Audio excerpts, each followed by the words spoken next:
हम ममता झा समस्त मिथिलावासी गोर लागै छी, खिलौना गाबऽ जा रहल छी। जय मिथिला, जय मैथिली, जय माँ जानकी।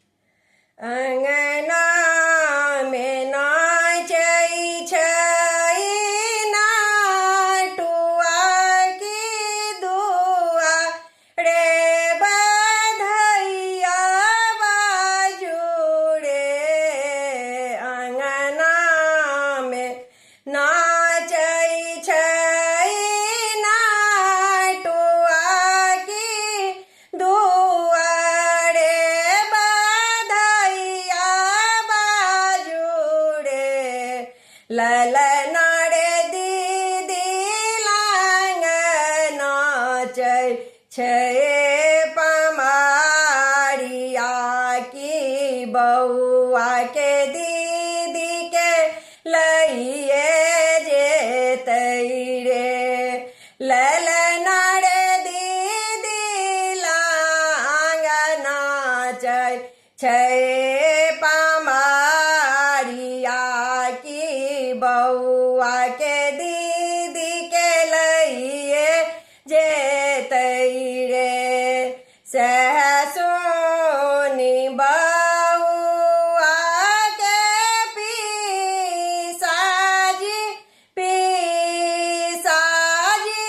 रुइस रहला रे।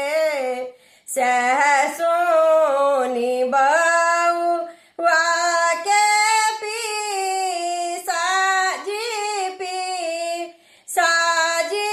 रुइस रहला रे। ललना रे हमारो जीवन कोना जेतै की बउआ के दीदी के लइए जेतै रे।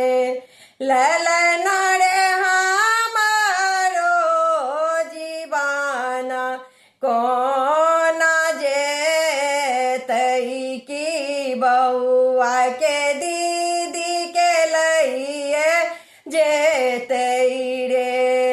चुप रहू चुप रहू पीसा की बउआ के अहाँ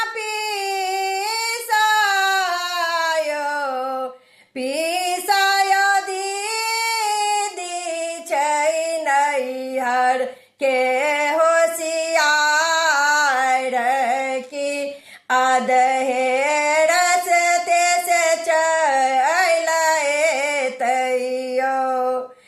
पीसायो दीदी छै नैहर के होशियार की अधहे रस्ते से चल एतैयो। अंगना में नाचै छै नाटुआ की दुआ रे बधैया बाजू रे। ललना रे मौसी लंग नाचै छै पमारिया की बउआ के मौसी के लइए जेतै रे। ललना रे मौसी लंग नाचै छै पमारिया की बउआ के मौसी के लइए जेतै रे। सहसुनी बउआ के साजी रुइस रहला रे। सहसुनी बउआ के